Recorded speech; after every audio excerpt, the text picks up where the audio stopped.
Monday. My mic was muted, so you probably couldn't hear me just then. I was saying it's Monday, and I'm so excited that you guys are here. I'm excited that I realized that my microphone was muted because I have, believe it or not, done an entire Facebook Live with my mic muted, and my sweet little mama was trying to get a hold of me to tell me we can't hear you, and I was not answering. So I'm glad I realized that. I'm going to wait just a couple of minutes and see if anybody hops on. I always say if nobody hops on, I'm going to do this anyway because I'm going to record to share out for sure. I've gotten a little last minute at putting these out for the people to sign up and register. I'm trying to get better at that, but things have just been intense lately for sure. Lots going on, but I'm excited to be here, and I hope that a few of you decided to join me this evening because we're going to talk about a really, really important topic, and that is digital equity and the digital divide and what we can do to kind of overcome that. As I wait, I'm going to tell you a couple of different things that I want to make sure that you know before we get started. First of all, I do these webinars every Monday, or I try to do them every Monday. Every once in a while, something happens that I'm not able to make it happen. But I try to do this every Monday at 8:00 p.m. Central Standard Time.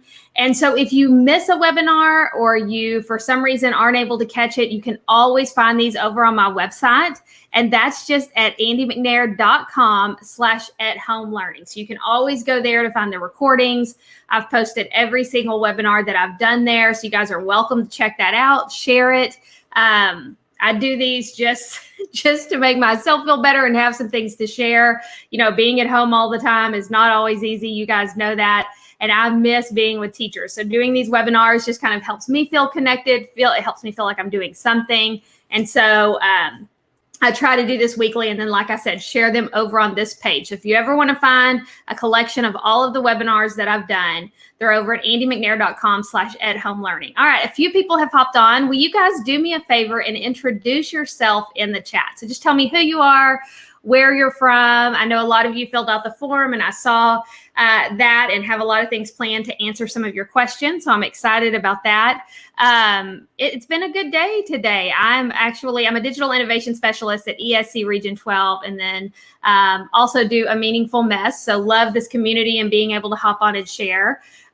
This week, from my day job, I'm able to take a little bit of a break. And so that's been nice to just kind of chill today. And it rained in Texas, so it was nice to enjoy the rain as well. So in the comments, if you'll tell me your name, where you're from, that would be awesome. And then if you guys will just have conversation with me, that's always helpful, right? It's super awkward sitting here talking to a wall. So the more conversation I can have with you guys, the better. So in the comments, introduce yourself. And feel free to kind of, as I go along this evening, feel free to share anything that you want to share, any thoughts that you have, or any advice that you have, right? I love that Joy Kerr always says we're better together, and it's so true. Lisa Hetler, how are you? I'm so excited that you're here. I miss seeing your face at conferences and being able to say hi, so super stoked that you're here for sure. Okay, I do have a lot to share tonight, so you guys keep introducing yourselves. I'm going to go ahead and get started. We're going to talk about kind of that digital divide. And really, I did a webinar a while back on what do you do with those kids that don't have access to technology. But since that time, I've really tried to wrap my mind around what that looks like. And it's hard. I mean, I'm not going to lie to you guys. I have avoided that conversation a little bit but the conversation always comes back to that, right? You can go back and look at the Facebook Lives or the things that I share out. And so often the question is, that's a great idea, but what do we do if our kids don't have access to technology? And I think there's so much conversation around how we're going to fix that and how we're going to make things more equitable. But the reality is that's not going to happen by August. And, we don't know what August is going to look like right now, which is a little bit scary because it's July. We don't know what that's going to look like, but I think it's safe to say at this point that remote learning is going to continue in some way, shape, or form, right? Somehow, some kids are going to be learning from home. And so we as educators are going to have to find ways to give those kids learning experiences, whether or not they have access to technology. And so I want to start off kind of with this statement because I believe this, I feel really strongly about this. Digital equity will require so much more than just additional devices and better access to Wi-Fi. It's really going to require a fundamental shift in the way that we see learning. And so as we go through this webinar tonight, that's really where I want to go. And what I want to talk about is, what does that fundamental shift in learning look like, and how do we take the baby steps that we need to take in order to get there? I don't think it's going to happen overnight. I think that's a bit, that's one of the things we have to say right now is, yes, would we love for every kid to have access? Absolutely. Would we love for every kid to have a device? Yes. But is that going to be our reality in August, September, October? Probably not. For some districts, that may be a reality, but not for all of us. And so we have to think about, and we have to start being proactive in, what are we going to do for those learners that don't have access? So one of the things that we're going to kind of start with, hey, Karen, I'm excited that you're here as well. One of the things that we're going to start with is just the conversation and acknowledging that there is a difference in remote learning and remote teaching. And I want us to talk about the difference tonight, and know that remote teaching is important, and there's going to be a place for that for sure. They have to, somehow the content has to be delivered. But I think if we're honest, it's in the remote learning where we're really going to see kids reach that deep understanding, right? It's when they take ownership of it and there's a reason to learn it and they're doing something.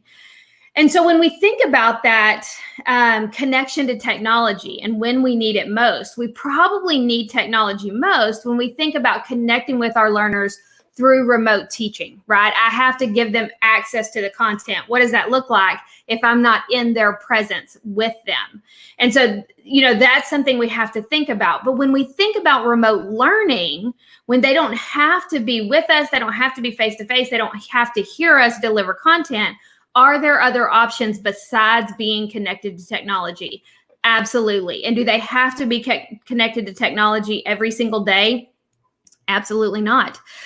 So kind of as we talk through these things, I'm going to ask you to have an open mind and to think a little bit differently in this conversation that we've been having, because there is a difference. There's a place for both remote teaching and remote learning. But it's in the remote learning that our students are going to reach that deep understanding that they need in order for real learning to happen.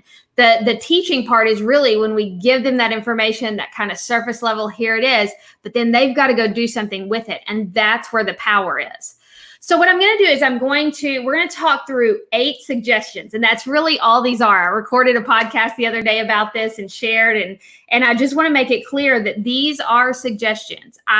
Remote learning is new, right? I say every single webinar, there are no best practices for remote learning during a pandemic just yet, because it's new and it's something we're learning as we go.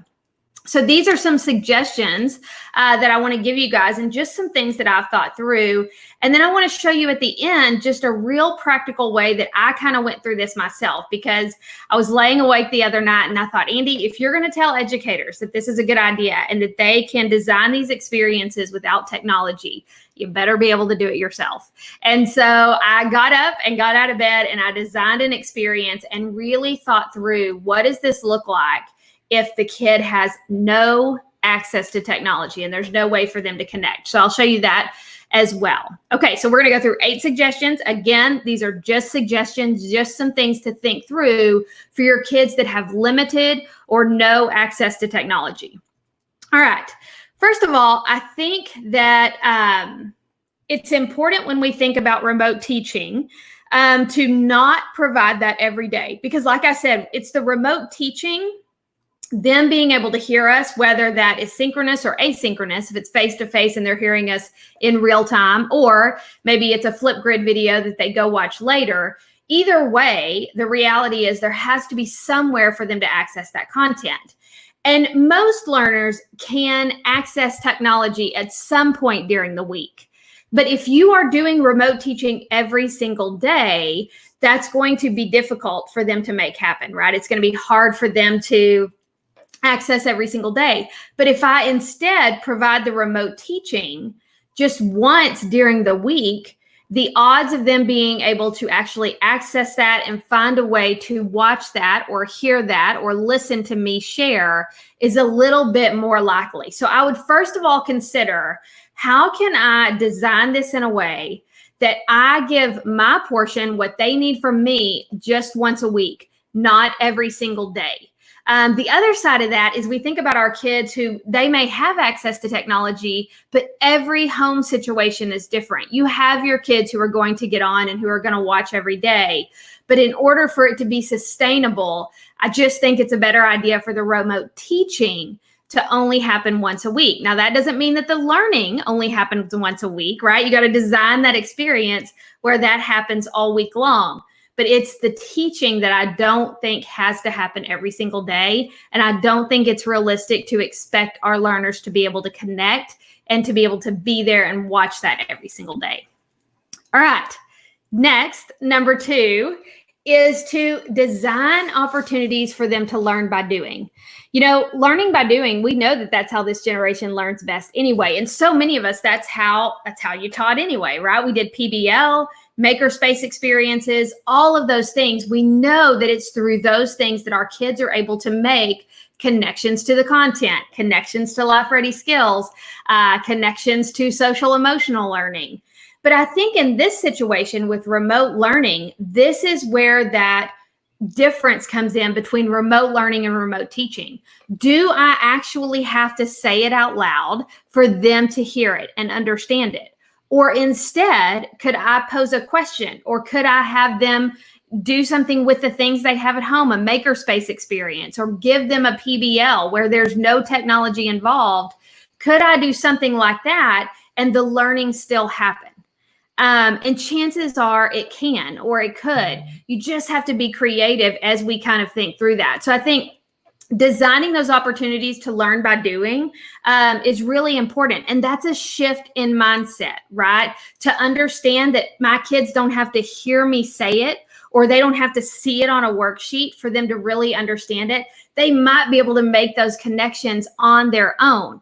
Now, do we have to be intentional about those connections? Do we have to be purposeful and know what we're looking for from that experience and maybe even guide them and really be clear? Yes. But I think it can be done. And I think it's going to require, like I said at the beginning, that fundamental shift in how we see learning and understanding that they don't have to hear it from their teacher's mouth.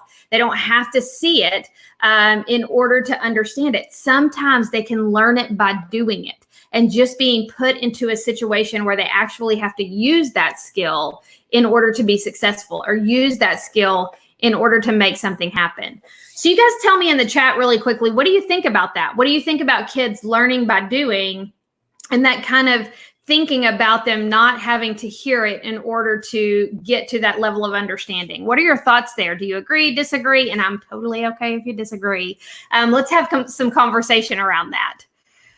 And I'm going to try to have just a minute wait time, which I really am not very good at.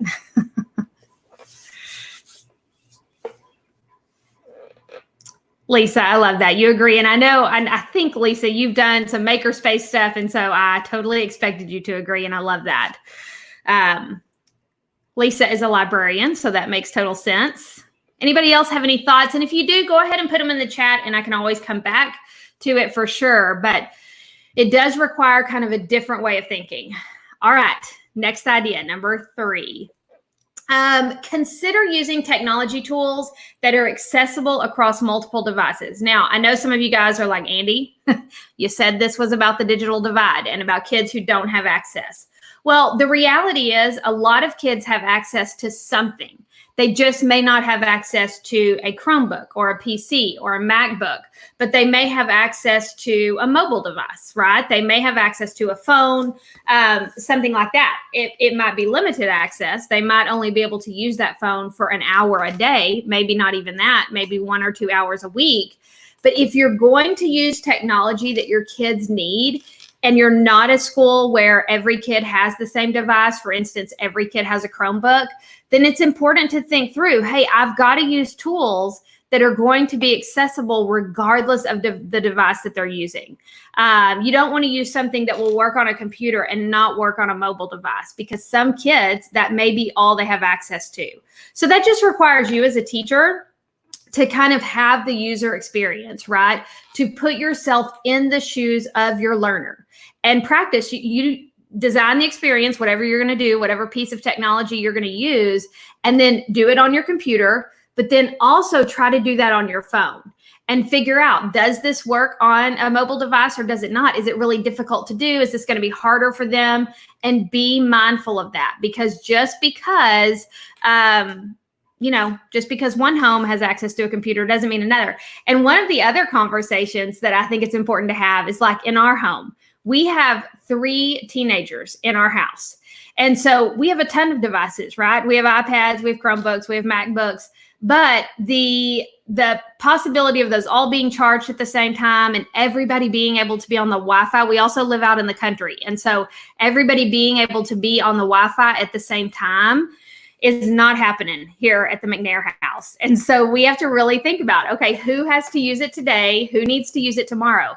That's another reason that weekly remote teaching comes in handy. Because if my high school kids, if there's 7 teachers, all decide we're going to do this just like school, right? So our kids are going to get on and they're going to go from class to class and they're going to listen to their teacher and they're going to experience learning just like they would in school. If that is something that we assume or that we try to do for my 3 kids, that would not be possible. Somebody's going to have to give up the device, and somebody's not going to get to do their learning that day because of the Wi-Fi connection, because of everything being charged, whatever that is. But even in my home, that's not realistic. And so we can't just think about, a family with 1 kid and access to 1 device. We have to consider, what does this look like if there are multiple learners in the home and only 1 device, or multiple learners in the home and access to no devices? It's very important that we think through that. So using those technology tools that are accessible across multiple devices, important, and I think will come in handy for your learners for sure. All right, next one. When you're meeting with your class, whether that's via Zoom, that connection piece is so important, and them seeing you. I think it is, synchronous learning where your kids can it's real time and they can hear you and see you and you're sharing. That's important. I'm not suggesting that you don't do that.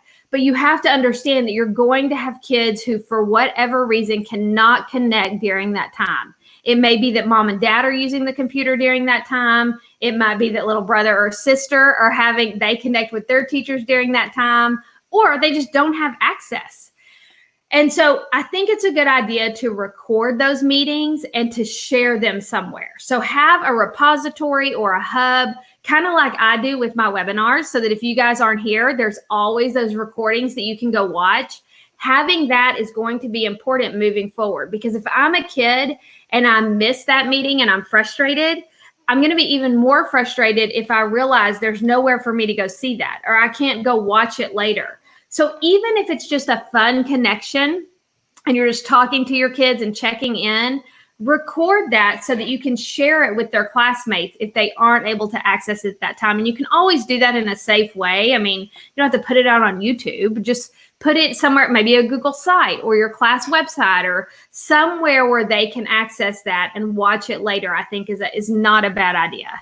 Okay, I'm going to check out some of the comments. Karen said, I think anytime a student has to manipulate and wrestle with information, they grasp the material better. I agree 100%. Very, very cool.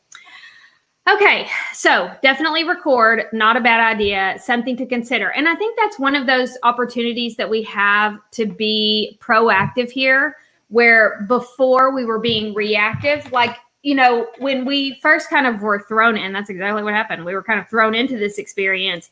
We didn't have time to think those kinds of things through. So it was just like, we're going live with our class, this is it, and we don't think to record or share. But now that we've had some time to kind of settle in and be proactive and think through this, I think it gives us an opportunity to see some of those things that maybe we couldn't see before. Okay. So next, providing options through choice boards. So when you're designing an experience for your learners, I don't think it's a bad idea to create a choice board that has high tech, low tech, and no tech options.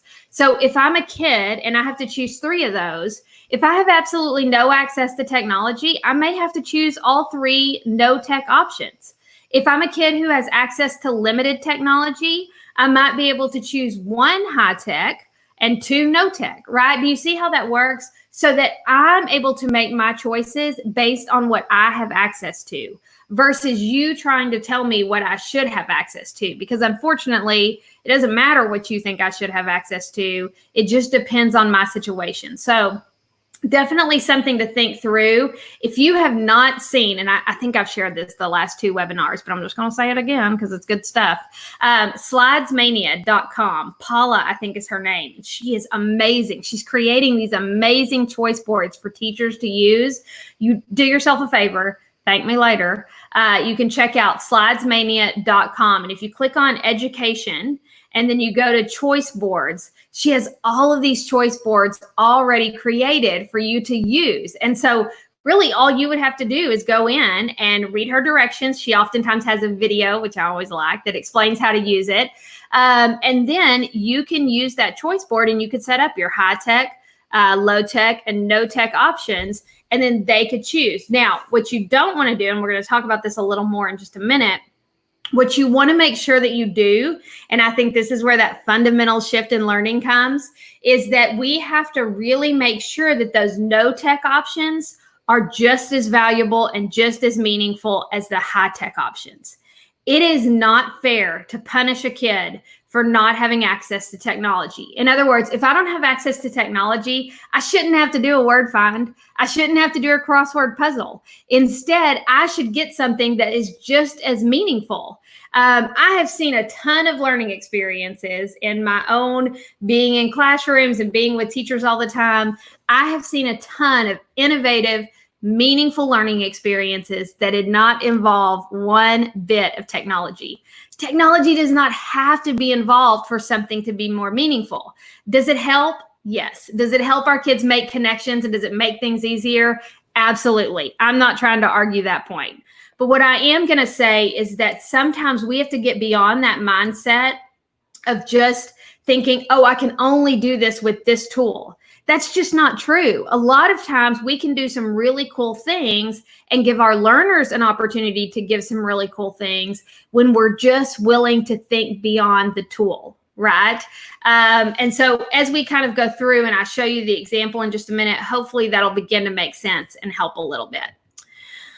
All right, the next piece is, and I'm almost done. I know there's a lot of suggestions, but I just thought I'm going to put them all out there because these all make sense to me. And they were definitely things I had to consider as I designed my experience. Okay, Karen, I'm glad that's helpful for sure. Okay, focus on the connections that can be made in the kitchen, outside, and beyond the virtual classroom. You know, like we talked about, there's that place for virtual teaching for sure, or remote teaching, but there's also that place for learning. And we have got to help parents to understand, and we have to understand as educators and have to help our students understand that learning does not have to happen at the kitchen table with you in front of a computer or with you doing a worksheet. That is oftentimes not even learning. That is compliance, right? I'm doing this because I'm being told to do it. I'm going to check, and I'm moving on. And sometimes absolutely no learning happens.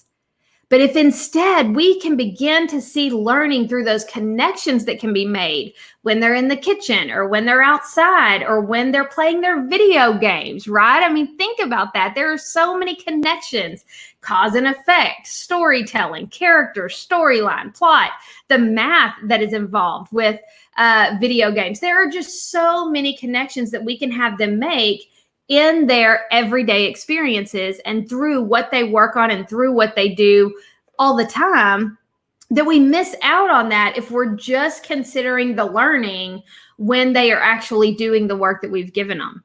Learning happens everywhere. It happens all the time and it's all around them. But we've set up this system to where our kids think that learning happens at school. Right. And we saw the results of that. I think we saw kids that absolutely dropped off. We never heard from them again. We haven't heard from them since this all happened. And it's because they saw school as where learning happened. Oh, we're not going to school. Well, then I don't have to learn. Right. But that's not the case. That mindset has to shift. They have to see that school is a place. Learning is an experience, and we have to begin to help both parents and students make that connection. It will change everything moving forward, but it's going to take hard work, and it's going to take real conversation, and it's going to take us being willing to do things differently. So I think that it's important to help parents and to help your learners focus on those connections that can happen even after they've done, some of the work that they have to do. Maybe that's a worksheet, maybe it's sitting in front of the computer, whatever it is, but you see what I'm saying. Just, it doesn't have to happen that way. Learning happens everywhere. All right. 2 more and then I'm done. And then I'm going to show you an example. I think it's important this is a biggie. Be careful not to design experiences that will always give those with access an advantage. So here's what I was thinking when I wrote this. I wrote a blog post recently about this, and I'll drop that in the comments below, that basically just lays these out. So if you forget them or whatever, I have them in a blog post and on a podcast. So you're welcome to check both of those out. But when we think through this, I think about Pinterest, right? And I think about a project. So PBL, if we're assigning something and they have to make something, create something, design something. Well, a kid with access to Pinterest is going to be able to go on there, type that in, and find tons of examples and tons of how-to videos. If I don't have access to technology, sure, I can still do the assignment, but I'm not going to have all of that background knowledge. I'm not going to have all of the examples. I'm just not going to have that same connection that a kid who does have access has. And so as educators, we have to consider that. And we have to not give those kids with technology an advantage just because of that. So in other words, when you're grading something or you're giving feedback, be mindful of the fact that, this kid might have had a ton of access to technology and this kid might not have. And I have to be fair about that. And when I'm thinking through my rubric or the feedback that I'm going to provide, I don't want anything that I'm providing feedback on going to be I don't want any of that to be based on or them to be limited by how much access they had to technology, because it's just not fair. It's not okay. And it's not their fault that they don't have access. And they shouldn't be punished for that. Instead, we should, as educators, be able to recognize, okay, you know what?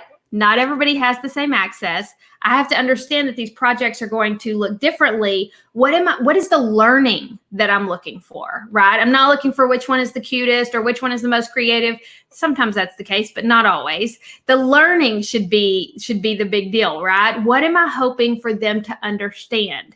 And y'all, if we're honest, sometimes those kids who do it from scratch without looking up any examples or seeing anything that anybody else has done, those are the kids that learn the most. Their project might not be the cutest. It might not be the most creative, but they probably learned more than anybody else in that classroom because they had to do it all right here, right? They didn't have something to go look at or something to go copy, if you will, as they kind of work through. Okay, very cool. Lisa said she's been thinking through this for STEM projects. Okay, finally, this kind of goes with the first thing that we've talked about, remote teaching only once a week. I don't think it's a bad idea to provide a collection of mini lessons. So really thinking through maybe a week or 2 or 3 weeks, what are the pieces that my kids are going to have in order to really get to a deep understanding? And creating a collection of mini lessons somewhere. So whether that's on Flipgrid or it's on a Google site, or maybe it's in Google Classroom.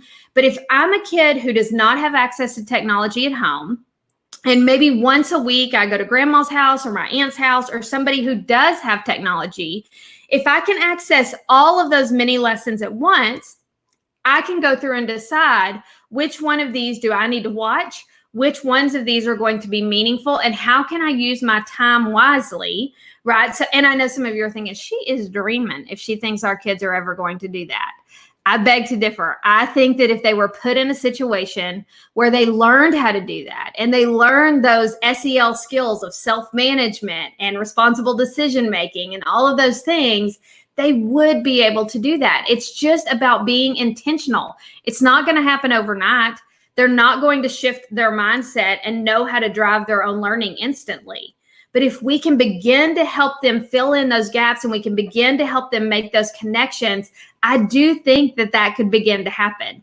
So having kind of a repository or a place where you collect all of these mini lessons. So you're going to teach all of these short little mini lessons that they can go access. And again, those are mini lessons. Those should be short. They should be clear and concise. And they should be something that your kids can watch quickly. Remember, if they're there and they have that access to technology for maybe just a couple of hours, you want them to be able to watch 2 or 3 videos. So you may have 5-minute videos or even 2 or 3-minute videos, just where you walk them through whatever it is that you want them to understand. So thinking through that, you guys tell me really quickly, what do you think about the idea of mini lessons? Does that make sense to have a place where those are collected and stored so that when they can access technology, they're all there? Does that make as much sense to y'all as it does to me? I'm going to wait just a second and see what you guys say in the comments.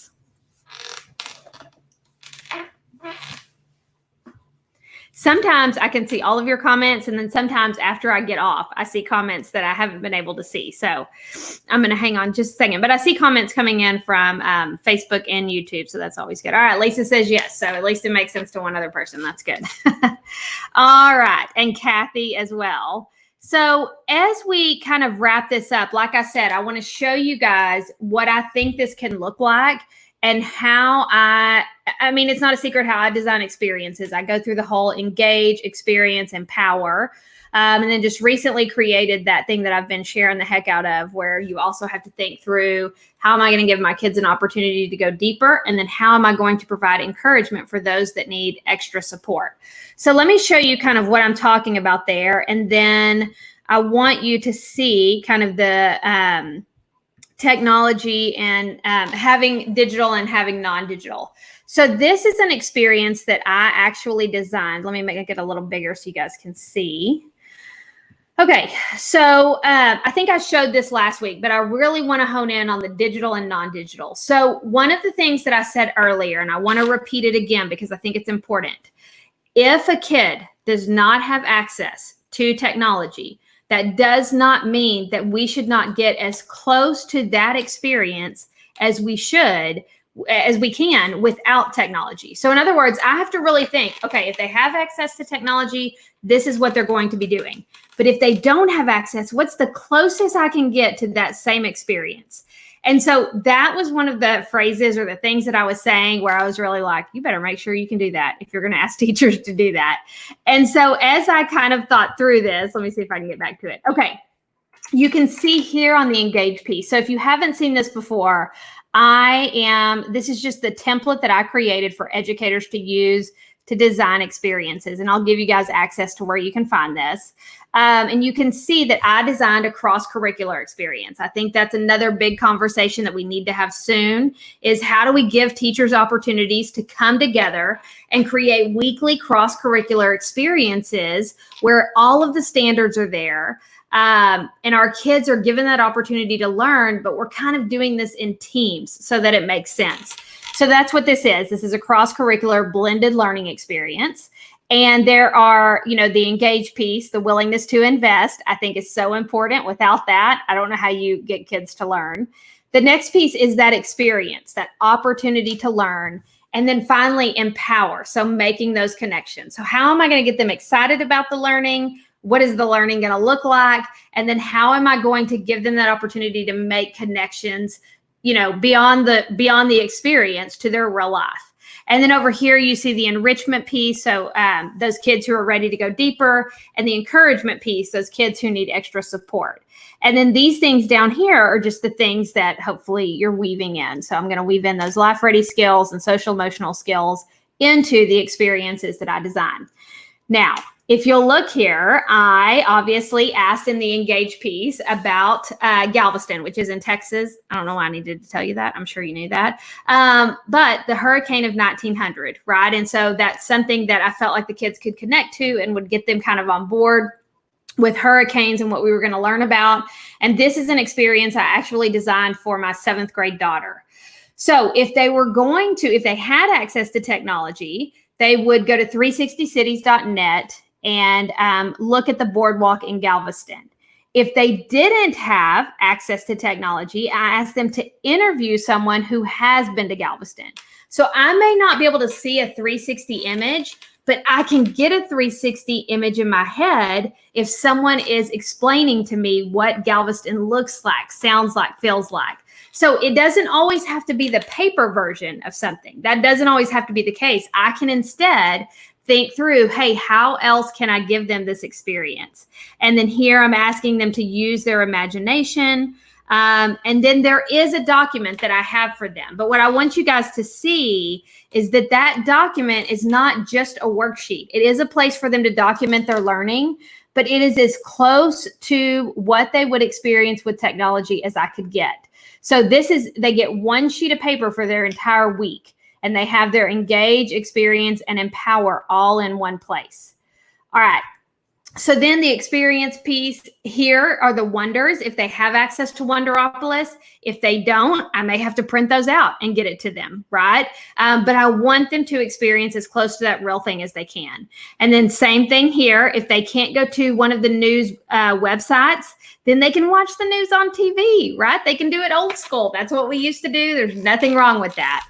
Another thing here that I think is a great example is if they didn't understand, I asked them to write down the things that they still wondered or the things they still didn't know, and they had to watch a YouTube playlist that I would provide.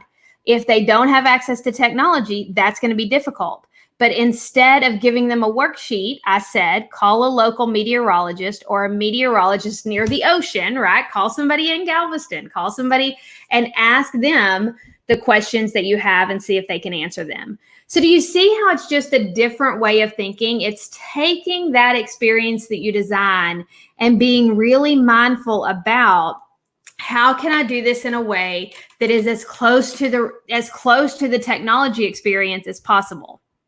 Okay, so what I want you guys to do really quickly for me, and I'm going to in the comments put how you can access that.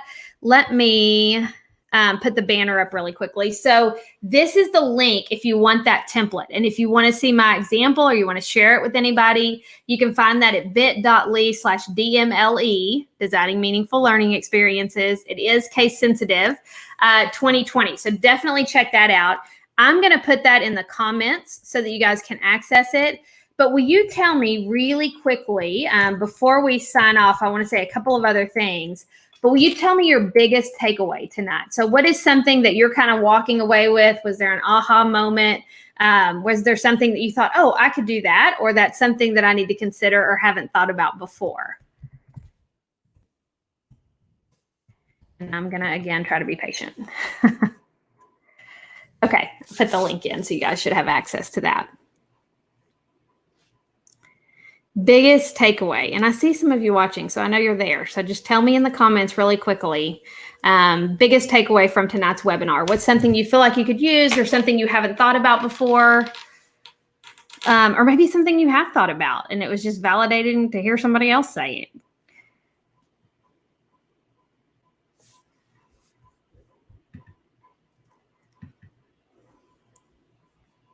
I love that, Lisa. Really making sure you include the non-digital along with the digital. What else?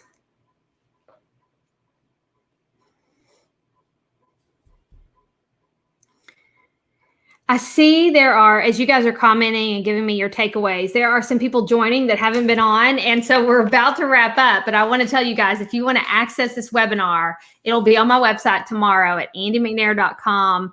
/at-home learning. So you can always go here to find all of the webinars, even if you're like, oh man, it's 8:30, 8:45, and I forgot to hop on. That is the story of my life. I'm always like that. So you can always go find the recordings at andymcnair.com /at-home learning. Okay, well, some of you guys are being shy or super quiet. Okay, Kathy shared, let's see, having many lessons available and providing remote teaching once a week. Very cool. And thinking about experiences, and technology does not have to be involved for it to be an experience. Remember, the definition of an experience is just something that leaves an impression. Technology is not the only thing that can leave an impression. Now, are there lots of things we can do with technology that is super cool? And do I love talking about technology as a digital innovation specialist? Absolutely. But let's be honest, I can still do things that will leave an impression on my learners if they don't have access to technology. So I am going to, after we finish, in the comments, I'm going to put the link to the blog post that goes along with this webinar so you guys can see all of this kind of written down and talked about. I'll also provide, I already did provide actually, the link to that Designing Meaningful Learning Experiences so you can kind of think through. But I think the biggest takeaway that I want you to have, those suggestions I made, I hope will be helpful.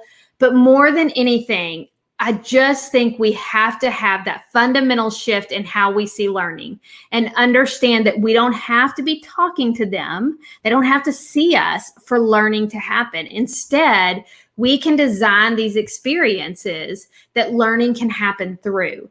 And just because our kids don't have access to technology does not mean that they should receive any less of an experience than those that do have access. And that is important to acknowledge and say out loud and continue to find solutions for, because it will not be easy. There are not going to be answers in August for this. But what we can do is continue to have this conversation and continue to think about practical ways we can make this happen, regardless of where the learning happens and regardless of our kids' access to technology. It still has to be meaningful. You know, one of the things that I say all the time, oh, let me see, Karen's saying connecting to learning outside of the classroom, such as kitchen. And yeah, and Amy, same thing, that those connections can be made at home. One of the things that I say all the time is that this is a mess, right? It is. It's an obstacle. It's something, but it's also a place for us to see opportunity. And so it's our job to kind of find meaning in this mess. And I love every Monday connecting with you guys and attempting to do that. Sometimes I get off and I'm like, I don't even know if what I just said makes sense. But I hope that you just pick up these little pieces, these little aha moments of, oh, I can do that, right? Or I can do that, or that's something I could try. That's the goal, and just to continue to have these conversations. So I appreciate you guys being here, taking time after a July 4th weekend, and it's a Monday. But I just appreciate you guys being here for sure, and appreciate the work that you're doing and will continue to do as we kind of all figure this out together. So thank you for being a part of the Meaningful Mess community. If you have any questions, you can continue to put them in the comments below, and I'll make sure to check those and respond for sure. You guys have a great evening, get some rest, and I'll talk to you soon.